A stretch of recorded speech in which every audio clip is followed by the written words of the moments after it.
নমস্কাৰ আবেলিৰ বাতৰিৰ সৈতে ষ্টুডিঅ'ত মই মানসী শইকীয়া এতিয়া চাওঁ আহক আজিৰ প্ৰধান বাতৰিসমূহ জম্মু কাশ্মীৰত বিধানসভা নিৰ্বাচনৰ তৃতীয় পৰ্যায়ৰ ভোট গ্ৰহণৰ পূৰ্বে শাসক বিৰোধী জোৰদাৰ প্ৰচাৰ অভিযান জ্যেষ্ঠ বিজেপি নেতা নৰেন্দ্ৰ মোদীৰ বিশাল জনসভাত অংশগ্ৰহণ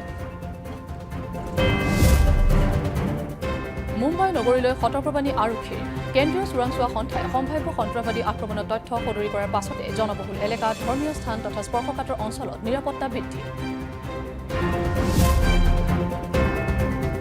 কটন বিশ্ববিদ্যালয়ত তৃতীয় সংখ্যক ভাৰত জাপান শিক্ষা সন্মিলন অনুষ্ঠানত কেন্দ্ৰীয় মন্ত্ৰী কিৰেণ ৰিজিজু আৰু শিক্ষামন্ত্ৰী ডাঃ ৰনোজ পেগুৰ লগতে জাপানৰ প্ৰতিনিধিৰ অংশগ্ৰহণ ঝাৰখণ্ডৰ বিধানসভা নিৰ্বাচনত বিজেপিয়ে জেডিইউ আৰু এজেএছইউ দলৰ সৈতে কৰিব মিত্ৰতা অসমৰ মুখ্যমন্ত্ৰী তথা ঝাৰখণ্ড বিজেপিৰ ৰাজ্যিক উপ তত্ত্বাৱধায়ক ডঃ হিমন্ত বিশ্ব শৰ্মাৰ গুৰুত্বপূৰ্ণ মন্তব্য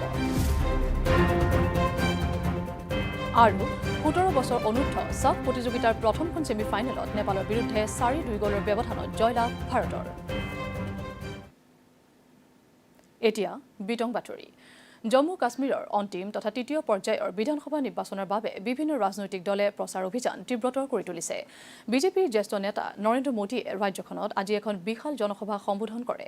সভাত বিজেপিৰ জ্যেষ্ঠ নেতা মোদীয়ে সাৰ্জিকেল ষ্ট্ৰাইকৰ প্ৰসংগত চৰকাৰে গুলিৰ উত্তৰ গুলিৰে দিয়ে বুলি মন্তব্য কৰাৰ লগতে কংগ্ৰেছ দলকো তীব্ৰ সমালোচনা কৰে উল্লেখযোগ্য যে জম্মু কাশ্মীৰত তৃতীয় পৰ্যায়ত ৪০খন আসনৰ বাবে অহা ১ অক্টোবৰত বিধানসভা নিৰ্বাচন অনুষ্ঠিত হ'ব विजयपुर में एम्स बन चुका है यहाँ स्टेट कैंसर इंस्टीट्यूट भी शुरू हो चुका है हड्डियों से जुड़ी बीमारी के इलाज के लिए इतना बड़ा और आधुनिक अस्पताल यहाँ बना है कठुआ में मेडिकल कॉलेज बनने से एक बहुत बड़े इलाके को सुविधा हुई है यहाँ बहुत सारे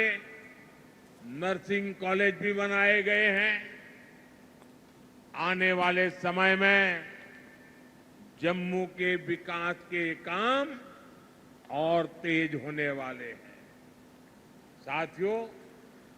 मैं यहां के व्यापारी कारोबारी समाज को हमारे नौजवानों से भी कहूंगा कि आने वाला समय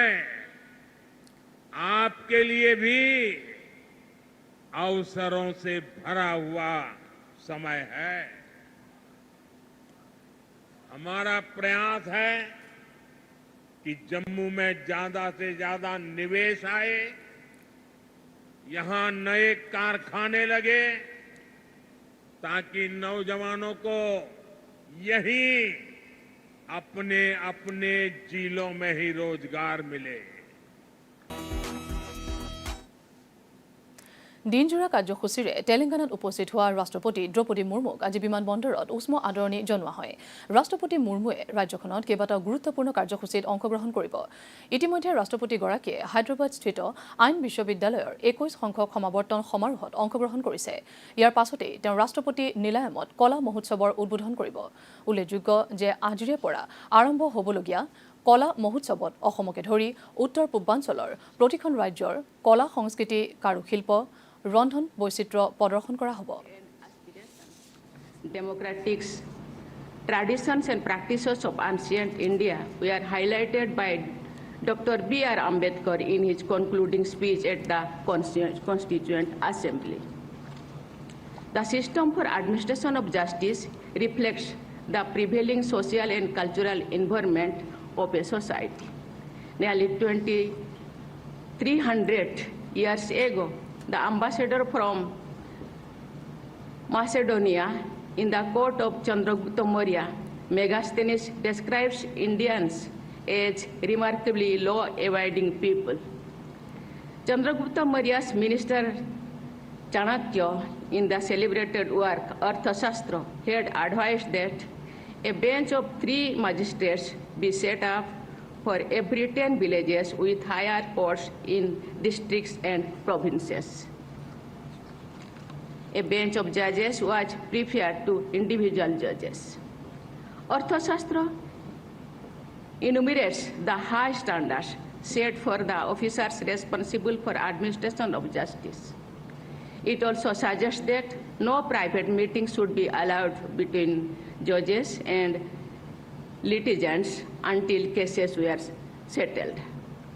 Impartial administration of justice was given utmost importance. A rich corpus of legal literature was developed in different parts of ancient India. One of the most important legal references, the Apastamba Sutra, is said to have been written in this very Deccan region. Dear students, I have shared these historical details with you to remind you of the high legal traditions of our country. আজি শহীদ ভগৎ সিঙৰ জন্ম জয়ন্তী প্ৰধানমন্ত্ৰী নৰেন্দ্ৰ মোদীয়ে সামাজিক মাধ্যম যোগে শহীদগৰাকীক শ্ৰদ্ধাঞ্জলি জ্ঞাপন কৰি মাতৃভূমিৰ আত্মসন্মান ৰক্ষাৰ বাবে নিজৰ প্ৰাণ আহুতি দিয়া স্বাধীনতা সংগ্ৰামীগৰাকীৰ দেশবাসীৰ মনত সদায় অমৰ হৈ থাকিব বুলি মন্তব্য কৰে। ইফালে গৃহমন্ত্ৰী অমিত শ্বাহেও সামাজিক মাধ্যম যোগে শহীদগৰাকীক স্মৰণ কৰে। তেওঁ বিপ্লৱী ভগৎ সিঙে ব্ৰিটিছ শাসনক প্ৰত্যাহ্বান জনোৱাৰ লগতে দেশৰ স্বাধীনতা আৰু সোণালী ভৱিষ্যতৰ বাবে নিজৰ প্ৰাণ আহুতি দিছিল বুলি উল্লেখ কৰে। ऐसे साहसिक कार्यों को अंजाम दिया जिनका देश की आजादी में बहुत बड़ा योगदान रहा। उनके लिए कभी व्यक्तिगत गौरव महत्वपूर्ण नहीं रहा। वे जब तक जिए सिर्फ एक मिशन के लिए जिए और उसी के लिए उन्होंने अपना बलिदान दे दिया। वह मिशन था भारत को अन्याय और अंग्रेजी शासन से मुक्ति दिलाना। एक हुकूमत जिसका दुनिया के इतने बड़े हिस्से पर शासन, इसके बारे में कहा जाता कि उनके शासन में सूर्य कभी अस्त नहीं होता। इतनी ताकतवर हुकूमत एक 23 साल के युवक से भयभीत हो गई थी। हम भगत सिंह बन पाए या न बन पाए, लेकिन भगत सिंह जैसा देश प्रेम, देश के लिए कुछ कर गुजरने का जज्बा जरूर हम सबके दिलों में हो।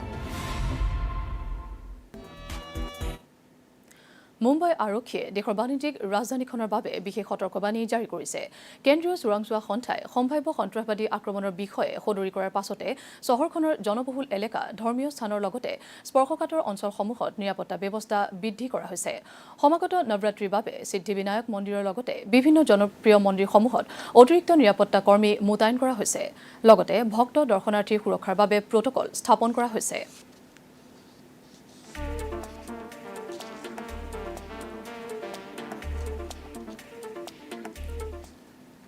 ভাৰতৰ মুখ্য ন্যায়াধীশ DY চন্দ্ৰচূড় তথা কেন্দ্ৰীয় মহিলা আৰু শিশু উন্নয়ন মন্ত্ৰী অন্নপূৰ্ণা দেৱীয়ে ৰাষ্ট্ৰীয় বাৰ্ষিক অংশীদাৰৰ পৰামৰ্শমূলক বৈঠকত অংশগ্ৰহণ কৰে। অক্ষমতাৰ সৈতে জীয়াই থকা শিশুৰ অধিকাৰ সুৰক্ষিত কৰা শীৰ্ষক বিষয়ৰ ওপৰত মুখ্য ন্যায়াধীশগৰাকীয়ে মন্তব্য দাঙি ধৰে। এনেধৰণৰ বিশেষভাৱে সক্ষম শিশুৱে বিদ্যালয়ত আন শিশুসকলৰ পৰা কোনো ধৰণৰ অসুবিধা পাইছে নেকি সেই বিষয়ত কৰ্তৃপক্ষই গুৰুত্ব দিব লাগে বুলি তেওঁ ভাষণত উল্লেখ কৰে। আনহাতে কেতিয়াবা এনে শিশুক আন সাধাৰণ শিশুৰ সৈতে একে ধৰণৰ সুবিধা দিলেও সেইবোৰে বহু ক্ষেত্ৰত তেওঁলোকৰ প্ৰকৃত প্ৰয়োজনীয়তা পূৰণ কৰিব নোৱাৰে বুলিও মুখ্য ন্যায়াধীশগৰাকীয়ে সদৰি কৰে। Live with dignity and conduct her profession with dignity unless we create those conditions. And we can't look at that as a function of how much would be the budgetary impact, because it's all about the nature of the society which we wish to create in future. Do we truly aspire to have an integrated, inclusive society? And if we do, I think there is so much that our society has to do and learn in terms of the aspirations of those who suffer from conditions of disability. And the last thing, then I'll briefly make my formal presentation. Yesterday in our court we had someone on a wheelchair, and she was really assisting the court in a very important aspect of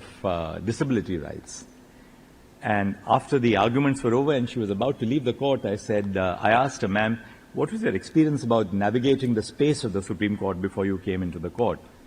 So she said, "Well, I'm extremely happy because we have an accessibility desk. I was guided into where I should go. I didn't have any problem." But she says, "I have one problem, and that is your courts are so overcrowded." So I said that, there's so much that judges can do, but I don't think I can do much about the population coming into the open court. ভাৰতীয় railway Durga Puja Diwali আৰু ছট পূজা উপলক্ষে অহা 1 অক্টোবৰৰ পৰা 30 নৱেম্বৰলৈ 6000 বিশেষ rail চলোৱাৰ সিদ্ধান্ত গ্ৰহণ কৰিছে। উল্লেখযোগ্য যে বিগত বছৰত 4429খন বিশেষ ৰেলৰ ব্যৱস্থা কৰা হৈছিল। বিশেষ ৰেলৰ উপৰিও 108টা অতিৰিক্ত সাধাৰণ ডবাৰো সংযোজন কৰা হৈছে। উৎসৱৰ প্ৰতি লক্ষ্য ৰাখি মুঠ 12500টা ডবাত অনুমোদন জনোৱা হৈছে। ফলত 1 কোটিতকৈ অধিক যাত্ৰী উপকৃত হ'ব বুলি আশা প্ৰকাশ কৰা হৈছে।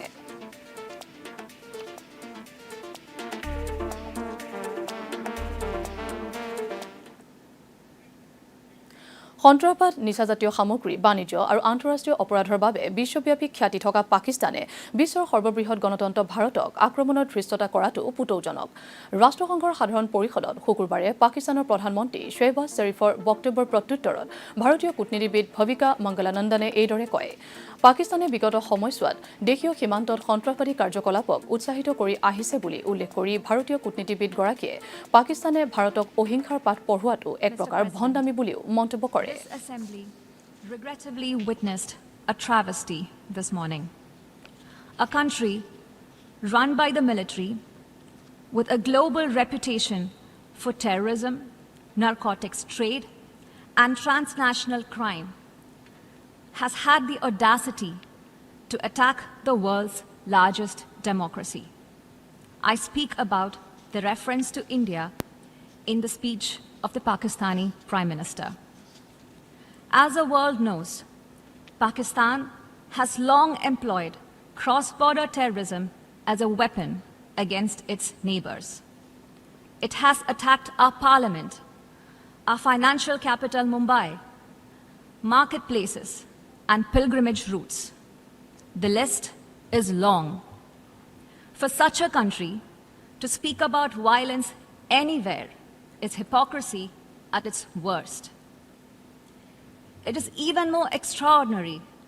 for a country with a history of rigged elections to talk about political choices, that too in a democracy. The real truth is that Pakistan covets our territory and in fact has continuously used terrorism to disrupt elections in Jammu and Kashmir, an inalienable and integral part of India. বাতৰি পৰৱৰ্তী অংশলৈ যোৱাৰ পূৰ্বে এতিয়া লৈছো খন্তেক বিৰতি। নতুন ৱাশ্বিং মেচিন ভাল লাগিছে। ইয়েছ। কি হ'ল? এই শ্বপিংটো 2000 কেছবেক পাইছো। কিউআৰ কোডটো স্কেন কৰিলেই হ'ল। ভাল ধোৱান পৰিব নহয়নে? বেংক একাউণ্টৰ পইচা ৰিচিভ কৰাৰ সময়ত কিউআৰ কোড স্কেন, পিন বা অ'টিপি আদিৰ প্ৰয়োজন নহয়। সেইবোৰ কেৱল পেমেণ্টৰ বাবেহে লাগে। সেই অচিনাকি কোড বা লিংকৰ পৰা সাৱধান হৈ ৰ'ব আৰু লোকচানৰ পৰা হাত সাৰি থাকিব। বাচি গলো ধোৱানৰ পৰা। ই নতুন ধোৱান। RBI কয় জানি লওক, সতৰ্ক হৈ ৰওক। বিৰতিৰ পাছত স্বাগতম জনাইছো বাতৰি পৰৱৰ্তী অংশলৈ। কটন বিশ্ববিদ্যালয়ত আজি তৃতীয় সংখ্যক ভাৰত জাপান শিক্ষা সন্মিলন অনুষ্ঠিত হয়। ইণ্ডো জাপান ব্যৱসায়িক পৰিষদৰ উদ্যোগত আয়োজন কৰা এই অনুষ্ঠানত কেন্দ্ৰীয় সংসদীয় পৰিক্ৰমা দপ্তৰৰ মন্ত্ৰী কিৰেণ ৰিজিজু আৰু অসম চৰকাৰৰ শিক্ষামন্ত্ৰী ডাঃ ৰণোজ পেগুৰ লগতে জাপানৰ প্ৰতিনিধিসকল উপস্থিত থাকে। জাপানত ভাৰতীয় যুৱক যুৱতীসকলৰ শিক্ষা আৰু সংস্থাপনৰ লগতে বিনিয়োগৰ বিষয় সন্দৰ্ভত এই অনুষ্ঠানত আলোচনা কৰা হয়। India-Japan Business Council organized conference here in Guwahati is a great initiative because the Northeast India has a great potential to attract investment and other support, and Japan is a perfect country to provide all the requirements for the Northeastern region, and Northeastern youth also can see their future towards Japan in many fields, in academic, business, and cultural spheres. The Northeastern youth can go to Japan and explore various opportunities. As per the Government of India's Act East policy, Japan is one of the most important country towards which we can create many other opportunities politically and in geopolitics. Japan and India are strategic partners. So it is very important to bring people to people contact much closer. Without people to people contact, the other programs at the government level will always have its own limitation. ঝাৰখণ্ডৰ সমাগত বিধানসভা নিৰ্বাচন সন্দৰ্ভত অসমৰ মুখ্যমন্ত্ৰী তথা ঝাৰখণ্ড বিজেপিৰ ৰাজ্যিক উপ তত্ত্বাৱধায়ক ডক্টৰ হিমন্ত বিশ্ব শৰ্মাই আজি গুৰুত্বপূৰ্ণ মন্তব্য কৰে নিৰ্বাচনত বিজেপিয়ে জেডিইউ আৰু এজেএছইউ দলৰ সৈতে মিত্ৰতা কৰিব বুলি জানিবলৈ দিয়ে এই ক্ষেত্ৰত আসনৰ ভাগ বতৰা প্ৰায় নিশ্চিত হৈছে বুলি ডক্টৰ শৰ্মাই জানিবলৈ দিয়ে আনহাতে জেএমএম আৰু কংগ্ৰেছে ঝাৰখণ্ডত অনুপ্ৰৱেশকাৰীসকলৰ বিৰুদ্ধে ব্যৱস্থা গ্ৰহণ কৰিলে তেওঁ এই বিষয়ত কোনো বক্তব্য ৰখাৰ পৰা বিৰত থাকিব বুলিও উল্লেখ কৰে पहला बार उनको मेरा लगता है उनका डेमोग्राफी का मीनिंग ही पता नहीं है झारखंड में मैं तो आपको बता ही रहा हूँ हर साल अभी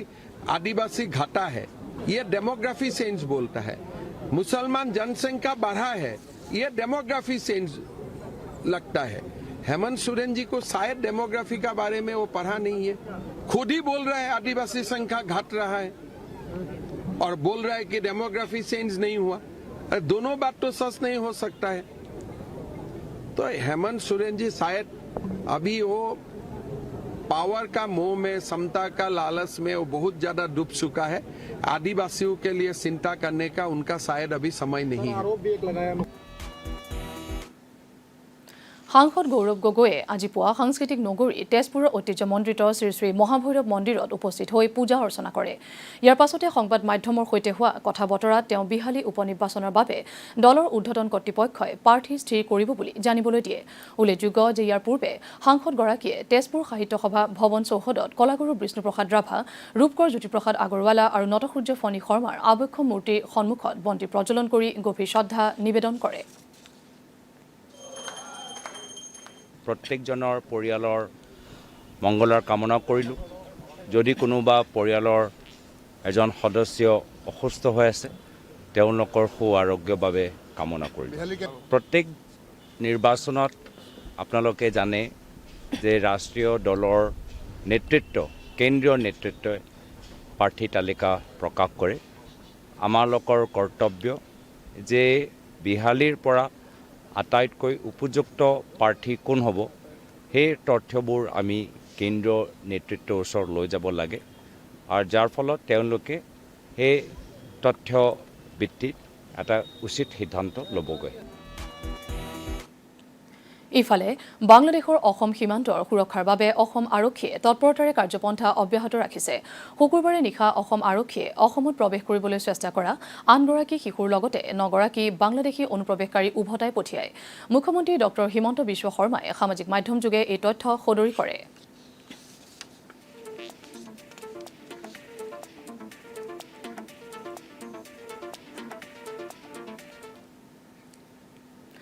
অসম আৰক্ষীয়ে অভিযান চলাই কালি লখিমপুৰ জিলাৰ বঙালমৰাৰ পৰা আইনুল নামৰ এজন কুখ্যাত ড্ৰাগছ সৰবৰাহকাৰীক আটক কৰিবলৈ সক্ষম হয় জানিব পৰা মতে যোৱা 8 আগষ্টত অৰুণাচলৰ নাহৰলগুনত ড্ৰাগছ সৰবৰাহৰ বাবে যোৱা আইনুলক বিচাৰি আৰক্ষীয়ে অভিযান চলোৱাত পলায়ন কৰে কিন্তু আইনুলে এৰি থৈ অহা স্কৰপিঅ বাহনখন নাহৰলগুন আৰক্ষীয়ে জব্দ কৰে তেতিয়াৰে পৰা আইনুলৰ সন্ধানত অভিযান চলাই থকা হৈছিল অৱশেষত বঙালমৰা বিহপুৰীয়া আৰক্ষীয়ে কালি ৰাতি আইনুলক গ্ৰেপ্তাৰ কৰিবলৈ সক্ষম হয়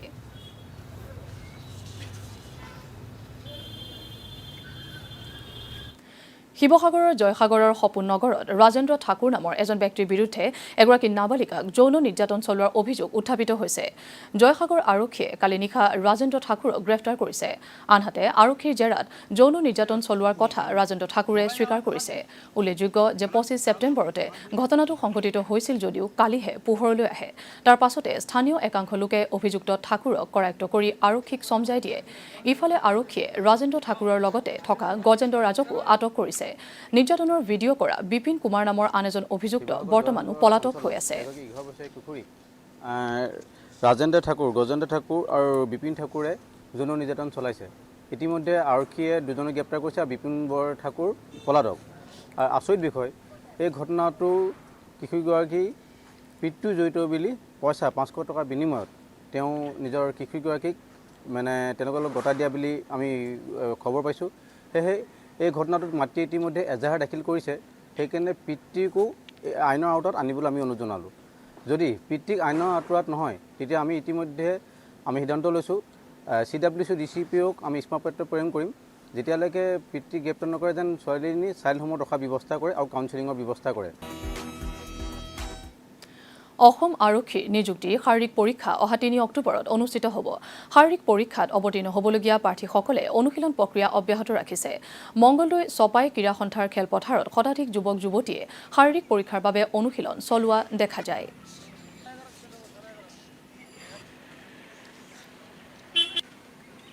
ইয়াতে ৰাতিপুৱা 4 বজাৰ পৰাই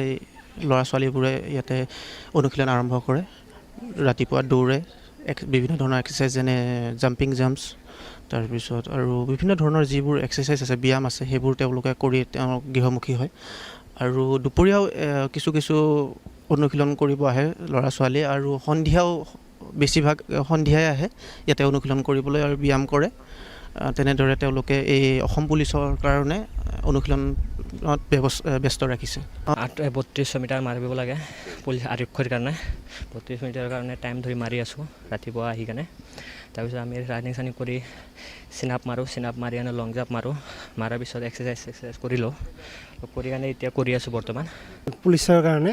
ফিজিকেল যিটো এক্সাৰসাইজ হৈ আছে তাৰ কাৰণে বহুত কষ্ট কৰি আছোঁ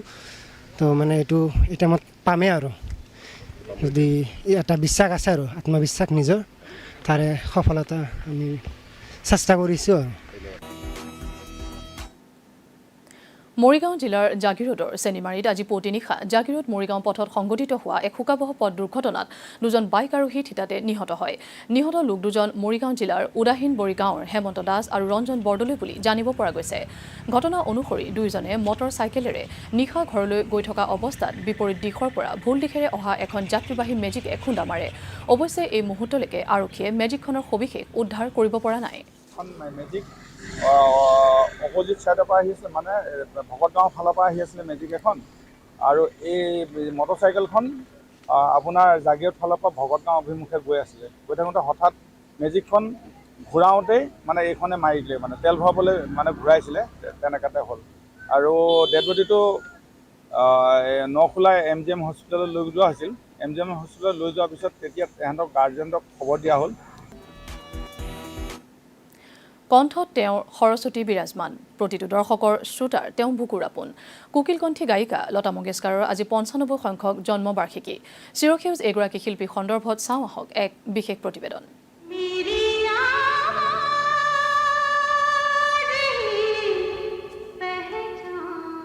নাইটিংগেল অফ ইণ্ডিয়া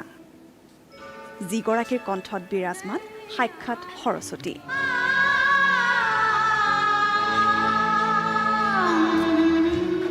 যিগৰাকীৰ কণ্ঠত প্ৰাণ পাই উঠে প্ৰতিটো ভাষাৰ প্ৰতিটো গীত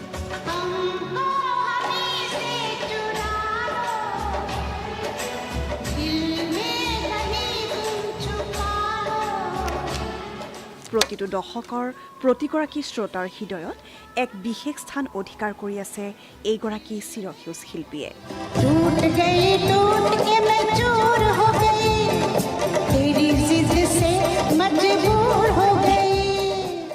সকলোৰে মৰমৰ লতা দিদি 1929 চনৰ আজিৰ দিনটোতেই এইগৰাকী শিল্পীৰ জন্ম হৈছিল মধ্যপ্ৰদেশৰ ইন্দোৰত 70 বছৰীয়া দীঘলীয়া পৰিক্ৰমাত 36টাতকৈ অধিক ভাৰতীয় ভাষাত আৰু কেইবাটাও বিদেশী ভাষাত 25,000ৰো অধিক গীতত কণ্ঠনি কৰাইছে লতা মংগেশকাৰে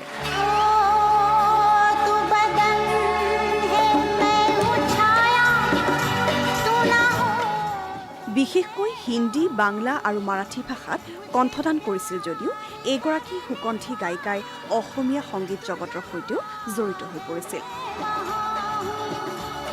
1956 চনত ডক্টৰ ভূপেন হাজৰিকাৰ পৰিচালনাৰে নিৰ্মিত এৰাবাটৰ সুৰ ছবিখনত জোনাকৰে ৰাতি গীতটিত সুৰনি কৰাইছিল লতা দিদিয়ে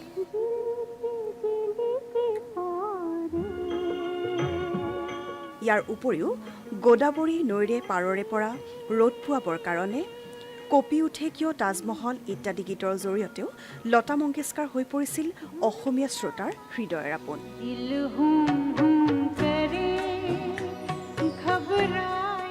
শিল্পীগৰাকীৰ 95 সংখ্যক জন্মবাৰ্ষিকীত আজি সমগ্ৰ ভাৰতবাসীয়ে তেওঁক স্মৰণ কৰিছে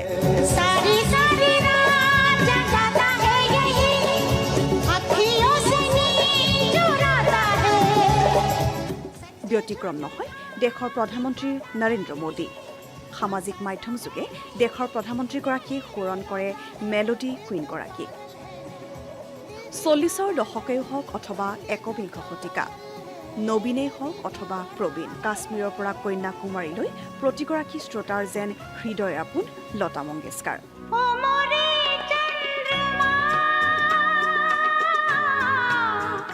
সকলোৰে মৰমৰ লতা দিদি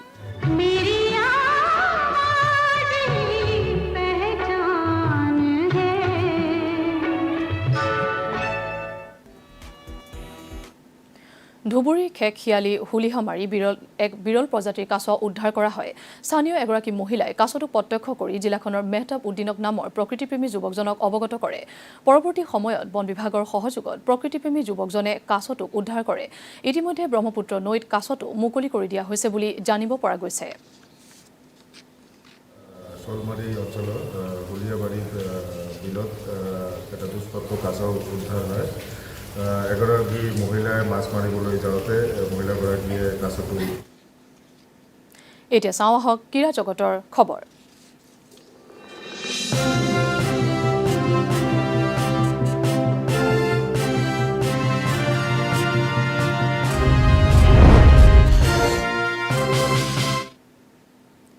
ভূটানৰ চাংলি মিঠাং ষ্টেডিয়ামত আজি 17 বছৰ অনূৰ্ধ্ব সাফ প্ৰতিযোগিতাৰ প্ৰথমখন ছেমিফাইনেলত ভাৰতে নেপালৰ বিৰুদ্ধে জয়লাভ কৰিছে ভাৰতীয় দলটোৱে 4-2 গলৰ ব্যৱধানত প্ৰতিদ্বন্দ্বী নেপালক পৰাস্ত কৰে আনহাতে দ্বিতীয়খন ছেমিফাইনেলত পাকিস্তান বাংলাদেশৰ বিৰুদ্ধে অৱতীৰ্ণ হ'ব সন্ধিয়া 5:30 মিনিটত দ্বিতীয়খন ছেমিফাইনেলৰ মেচ অনুষ্ঠিত হ'ব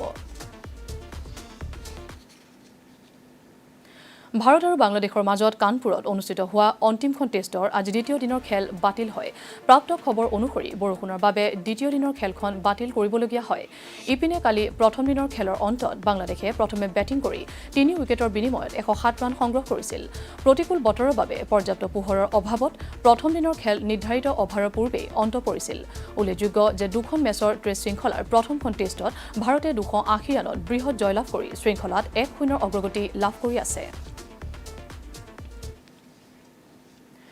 মাকাও ওপেন বেডমিণ্টন প্ৰতিযোগিতাত আজি ভাৰতীয় যুটি গায়ত্ৰী গোপীচাঁদ আৰু তৃষা জলি ছেমিফাইনেলত পৰাস্ত হয় টাইৱানৰ প্ৰতিদ্বন্দ্বীৰ বিৰুদ্ধে ভাৰতীয় যুটিটোৱে 17-21, 21-16 আৰু 10-21 ছেটৰ ব্যৱধানত পৰাজয় বৰণ কৰে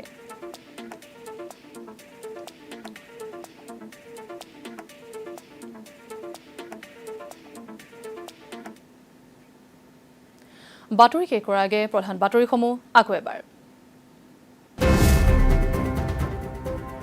জম্মু কাশ্মীৰত বিধানসভা নিৰ্বাচনৰ তৃতীয় পৰ্যায়ৰ ভোট গ্ৰহণৰ পূৰ্বে শাসক বিৰোধী জোৰদাৰ প্ৰচাৰ অভিযান জ্যেষ্ঠ বিজেপি নেতা নৰেন্দ্ৰ মোদীৰ বিশাল জনসভাত অংশগ্ৰহণ মুম্বাই নগৰীলৈ সতৰ্কবাণী আৰক্ষীৰ কেন্দ্ৰীয় চোৰাংচোৱা সন্থাই সম্ভাৱ্য সন্ত্ৰাসবাদী আক্ৰমণৰ তথ্য সদৰি কৰাৰ পাছতে জনবহুল এলেকা ধৰ্মীয় স্থান তথা স্পৰ্শকাতৰ অঞ্চলত নিৰাপত্তা বৃদ্ধি কটন বিশ্ববিদ্যালয়ত তৃতীয় সংখ্যক ভাৰত জাপান শিক্ষা সন্মিলন অনুষ্ঠানত কেন্দ্ৰীয় মন্ত্ৰী কিৰেণ ৰিজিজু আৰু শিক্ষামন্ত্ৰী ডঃ ৰণোজ পেগুৰ লগতে জাপানৰ প্ৰতিনিধিৰ অংশগ্ৰহণ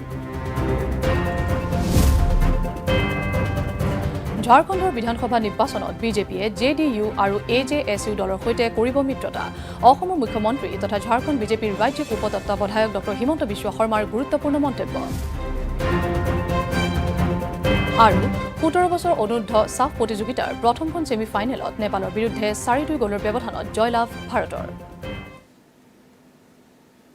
আবেলিৰ বাতৰি আজিলৈ ইমানেই পৰৱৰ্তী বাতৰি সন্ধিয়া 6 বজাত সম্প্ৰচাৰ কৰা হ'ব চাই থাকিব ডিডি অসম ধন্যবাদ